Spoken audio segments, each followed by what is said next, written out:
Estás en Comunicarte, donde la palabra respira. Porque hablar también es crear. Continuamos haciendo Comunicarte. Oye, y esa sigue siendo... ¿Dónde qué? Valparaíso. Y yo dije, eso no es Santiago. Se alcanzamos a ver un poquito de mar justamente. No, muy bonito. Valparaíso, que esperaba lo que decíamos hace un ratito. 15 grados de máxima para el día de hoy. En este día que ya es invierno, porque ya partimos un nuevo ciclo. El inicio de un nuevo ciclo en el hemisferio sur es muy significativo además para nosotros. Y bueno, siempre me pasa que Kimun Teatro nos deja estos ciclos de pensamiento y ocurren generalmente como a esta época. Me pasó porque el año pasado estaban con Ñuque, que es una de las obras insignes de la compañía también, justamente por esta época, junio, julio, y bueno, es siempre maravilloso poder hablar de esta compañía teatral y del trabajo que realizan. Hoy les queremos hablar de Utruf Tripay, una obra que nos remite también a la memoria dolorosa de nuestro país, con la situación de miles de niños y niñas y sus familias de origen mapuche, aymara, diaguita, que fueron secuestradas y dadas en adopción para ser llevadas a Europa. Ese es el motor en el que en esta obra transita justamente la emocionalidad, las relaciones y sobre todo esa memoria. Paula González de Kimun Teatro, directora, qué gusto tenerte acá, poder recibirte, vernos nuevamente, sí, y poder comentar acerca de este trabajo. ¿Cómo estás? Bien, Muriel, muchas gracias por la invitación. Qué bueno volver a vernos también. Nos hemos encontrado durante todos estos años cuando tenemos obras o otro tipo de actividad, así que feliz de verte de nuevo. Muchas gracias también a ti por estar acá y por resistir también con Kimun Teatro, que es harto el tiempo. Y quizás ahí, aprovechando ese pase, comentémosles también a la gente que nos está viendo, que conozca o no conozca tanto a la compañía, ¿cómo ha sido mantener Kimun Teatro y esa llamita que les ha mantenido como compañía creativa, no solo teatral, ¿no? Es muy importante poner ese énfasis. Sí, bueno, Kimun cumple 18 años, estamos en la adolescencia. Entrando a la adultez recién. Entrando recién, porque la adolescencia ahora dura mucho más. Sí. Así que son 18 años de un trabajo sostenido en el tiempo. Bueno, no ha sido fácil, nunca es fácil mantener el arte, ¿cierto? El teatro es un oficio, es una pasión también que muchas veces, bueno, en algunos territorios de pronto también cuesta mucho porque hay que hacer demasiada gestión para poder mantener los grupos. Generalmente los grupos también, las compañías son bien grandes, últimamente se están las compañías también achicando, uno dice hoy día compañías de 5 personas, 6 personas, pero Kimun es una gran familia, yo creo que hoy día es una gran comunidad. Este elenco de nuestra nueva obra somos alrededor de 18 personas trabajando, del teatro, de la arte escénica, de la música, del área audiovisual, y es como, bueno, el sello un poco de la compañía, que trabajar con artistas, trabajar con personas también de la comunidad, y mantener Kimun no ha sido fácil, pero lo hemos logrado. Y eso es, nada, yo creo pura fuerza, pura convicción y mucho amor también a la compañía y que viene de una raíz profunda, yo siento, como del ser mapuche, de seguir trabajando por ese ser mapuche en la ciudad y que la gente conozca nuestra memoria, conozca el lenguaje, la cosmovisión a través de las artes, que es nuestra trinchera, ¿no? Como Kimun. Y bueno, la compañía crea, la compañía también programa. Tenemos una ruca mapuche, ya hace desde el 2016, que era la escenografía de la obra Ñuque, pero se transformó en un espacio cultural itinerante. El año pasado levantamos la segunda ruca de la compañía, pues la otra partió al Lafken Mapu. También tuvo su ciclo. Tuvo su ciclo. Vital en materialidad, ¿no? Exacto, como es la vida, claro. Se la comieron las termitas, fue una pero alimentó también. Fue terrible, pero después fue en comprender un poco que, claro, la vida tiene su ciclo, ¿no? Y la ruca también está de material orgánico, entonces, obvio, tenía que partir. El año pasado levantamos otra ruca que está actualmente en Peñalolén. En ese espacio hacemos talleres, hacemos también programación de arte escénica, de música. Tenemos un proyecto audiovisual ahí también de nuestro Tiny Ruca. Me encanta, siento que tenemos que ir para allá en algún momento. Grabamos el año pasado nuestro primer Tiny Ruca. ¡Qué buena! Que es un proyecto Buenísimo. que tenemos ahí en el canal de YouTube de Kimun, por si quieren visitarlo. Tuvieron los Inti Illimani el año pasado, nuestra primera sesión. Pronto sale la de la banda de la compañía. Y bueno, y la creación artística, pues que es lo que nos está convocando en este mes. Ya nos quedan 2 funciones en el Teatro UC de Utruf Tripay, un trabajo que viene gestándose hace 5 años. O sea, es un trabajo no menor, de mucha investigación, de conseguir colaboraciones por todas partes para poder estar hoy día con temporada. Oye, es que es muy potente lo que quisieron abarcar acá, porque es un periodo además de la memoria que es tapado, que se ha ido destapando, destrabando con el tiempo, pero que ha pasado mucho para que eso realmente suceda. ¿Cómo fue la investigación de Utruf Tripay, Paula, y dónde concentraron también esa atención? Porque, por ejemplo, las adopciones ilegales durante la dictadura ha sido un caso terrible del que hemos sabido en todos los estratos, especialmente en los estratos socioeconómicos más bajos de nuestro país. Pero claro, lo pregunto porque ustedes pusieron harto foco en justamente familias provenientes de pueblos originarios. Sí, bueno, nos encontramos con esta problemática, fue el 2019, cuando estábamos con la otra obra, Tregua, que también estábamos en el Teatro C, a través de una noticia. Como CIPER, en esos años, creo que fue el primer medio que sacó a la luz como este tráfico de infancias que hubo en la dictadura, pero viene de antes igual. O sea, esto comienza en 1950 como una política de Estado, pero se legitima durante la dictadura, se agudiza y se convierte finalmente, yo siento, en un negocio muy grande. Es como cada infancia tenía un valor de $27,000, $30,000. Y las mujeres, claro, el principal foco eran mujeres vulnerables de 17 años, 16 años, y muchas de origen indígena. Entonces, bueno, al comienzo estuvimos tomando primero conversaciones con una investigadora del CIR, la Giovanna Bachidu. Ella me colaboró mucho al principio como facilitarme materiales que tenían que ver con adopciones, principalmente hacia Italia. No con el foco como de lo indígena, ¿no? Luego yo me empiezo a involucrar, como a buscar mucho material, muchas tesis, y llego a Karen Alfaro, que ella también profesora universitaria en el sur, en la UFRO, y ella también comienza a hacer una investigación a propósito de que estaba haciendo una investigación en terreno con mujeres temporeras.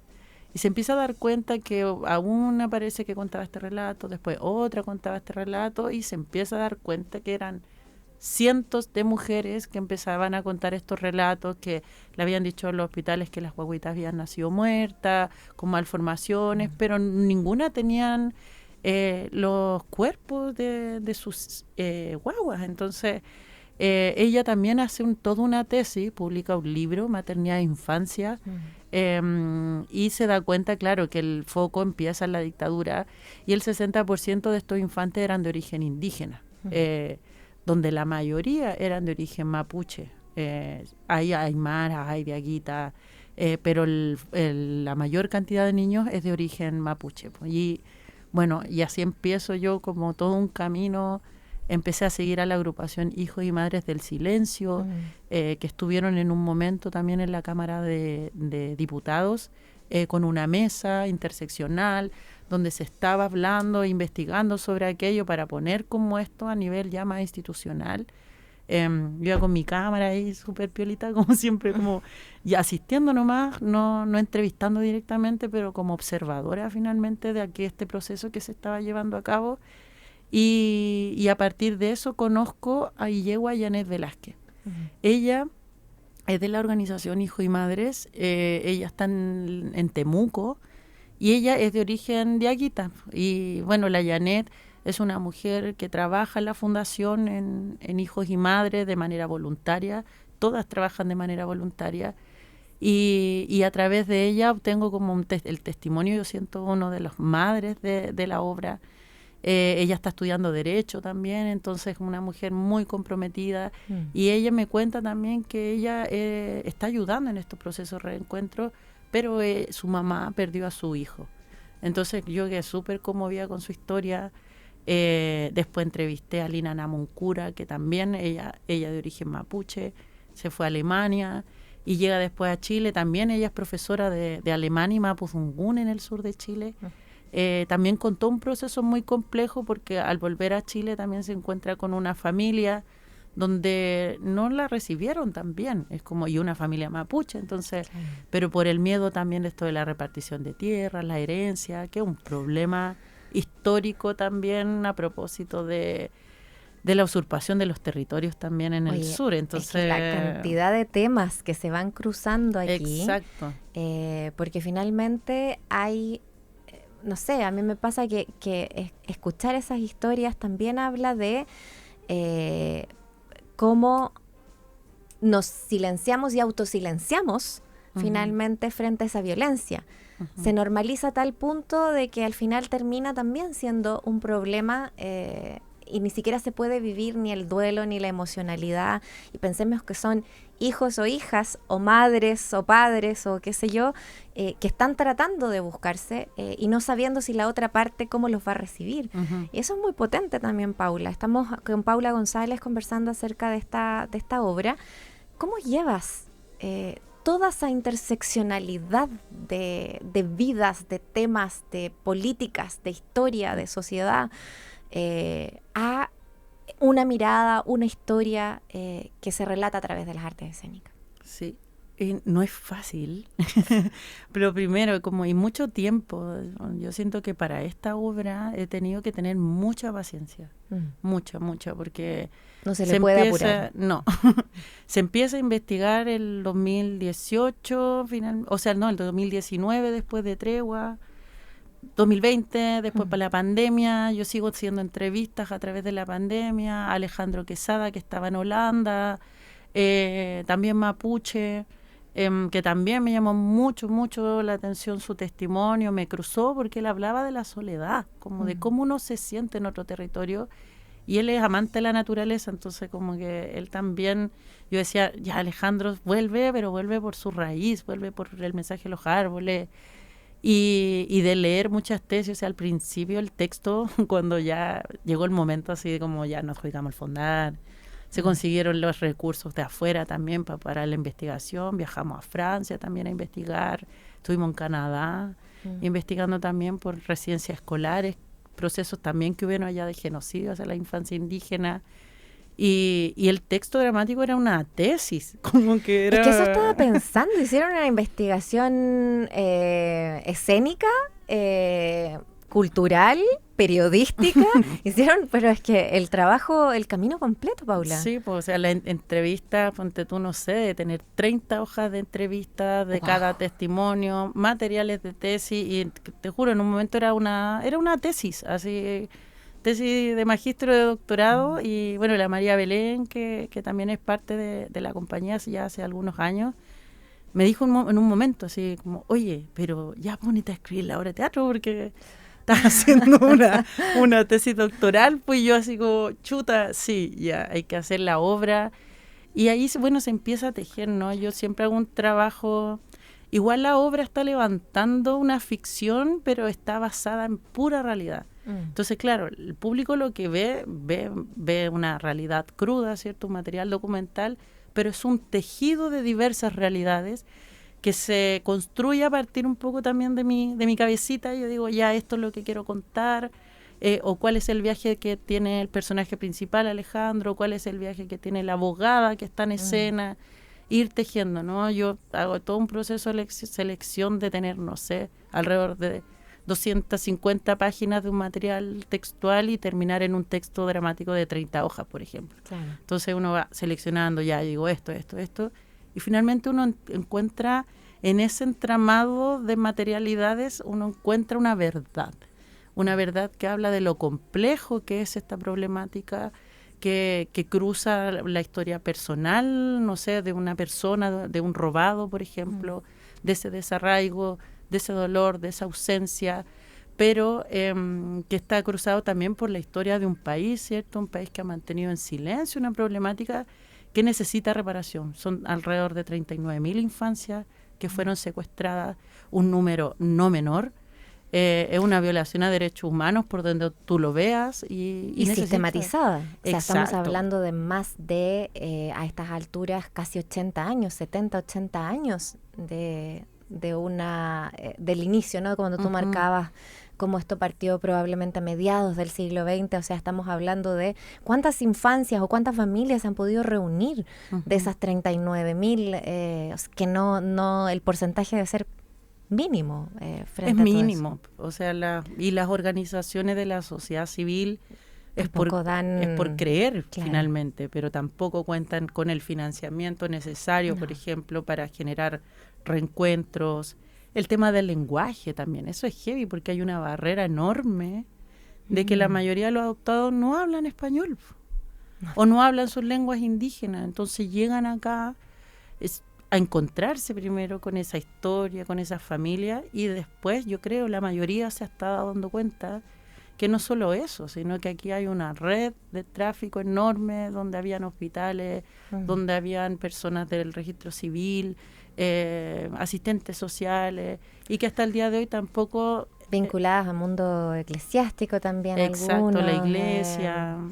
Nada, como es un entramado complejo. Es bastante complejo y un tremendo negocio, como lo que dices tú, es como hay que recordar que esto hay que seguir el dinero, básicamente. Esa es la codicia de la que estamos hablando. Paula González, esta obra que tiene ahora su último fin de semana en el Teatro de la Universidad Católica, en el Teatro UC, ahí en Plaza Ñuñoa, no sé, ¿cómo sientes tú que ha impactado?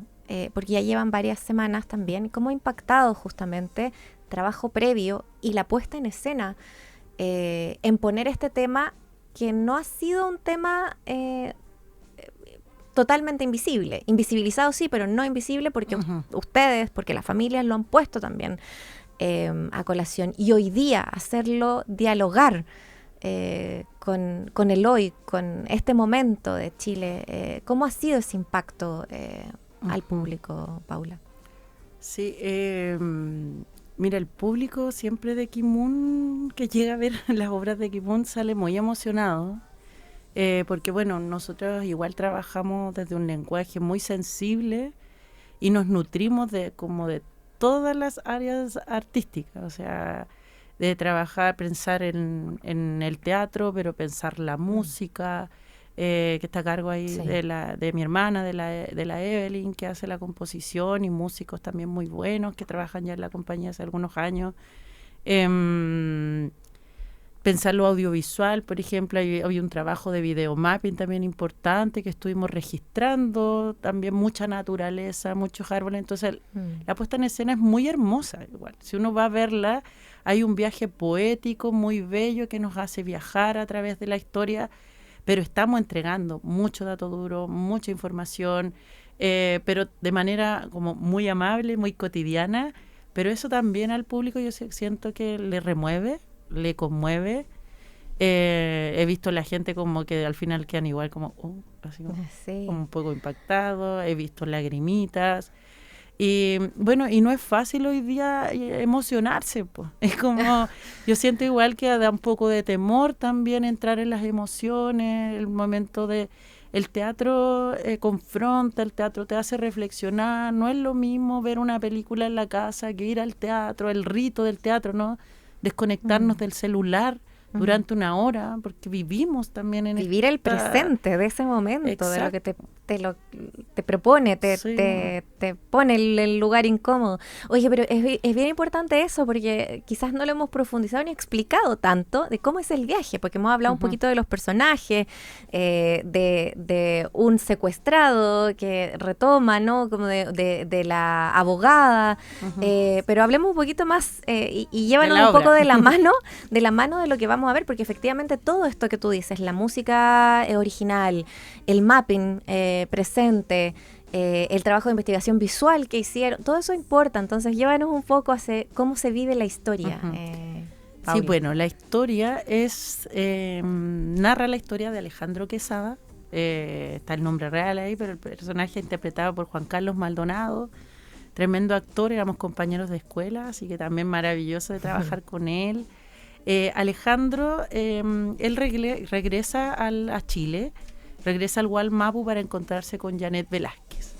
Ella es una abogada de derechos humanos y de la niñez que está siguiendo el caso de Alejandro para ayudarlo, para que él se tome unos ADN, y estos ADN van a demostrar si Alejandro es parte de la familia o no. Y entonces se encuentran en el sur de Chile, en una cabaña que está rodeada de árboles, de naturaleza, y vamos dándonos cuenta como de la historia de él, pero cómo él ha vivido ese desarraigo, esa difícil situación como de no pertenecer finalmente a ningún lugar, que lo dice el personaje, y lo vemos en la infancia, interpretado ahí por Amaro Espinosa. Después vemos en la adolescencia, hacemos un viaje como a través de los sueños de Alejandro a su espacio inconsciente, donde se encuentra también con su madre en Francia, se encuentra con la monja que lo adoptó, que era su tía, Gertrudis, que está interpretada también por una actriz que viene de Francia a actuar en la puesta en escena. Y va la sonoridad acompañando, va la naturaleza, son los árboles los que son testigos de aquello.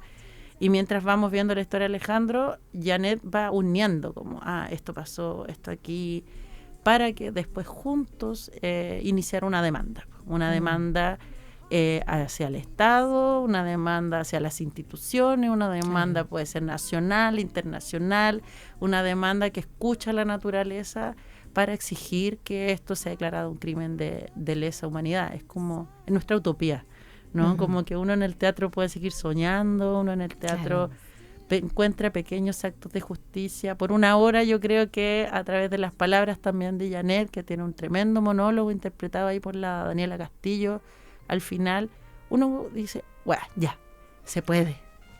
Esta cosa de la representación, como de verdad sentir que esa representación está en la vida, ese pequeño acto de justicia.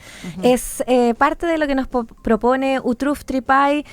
Paula González, directora de Kimun Teatro, qué gusto tenerte acá, que nos hayas podido compartir. Demos las coordenadas para que vayan este último fin de semana. Son 2 funciones. Nos quedan 2. 2 funciones solamente. Hoy y mañana a las 19:30 horas, ahí en el Teatro C, la Plaza Ñuñoa. Les esperamos ahí a vivir el teatro, a conocer el trabajo de Kimun, a quienes no lo conocen, a quienes lo conocen, seguirnos ahí porque estamos con Utruf Tripay y seguimos siempre con actividad durante todo el año, no siempre en temporada. Entonces también es un regalo para nosotras como compañía poder levantar esta temporada teatral, que no es fácil, pero ahí estamos en la resistencia siempre y felices de encontrarnos con el público. Así que invitadísimos al teatro.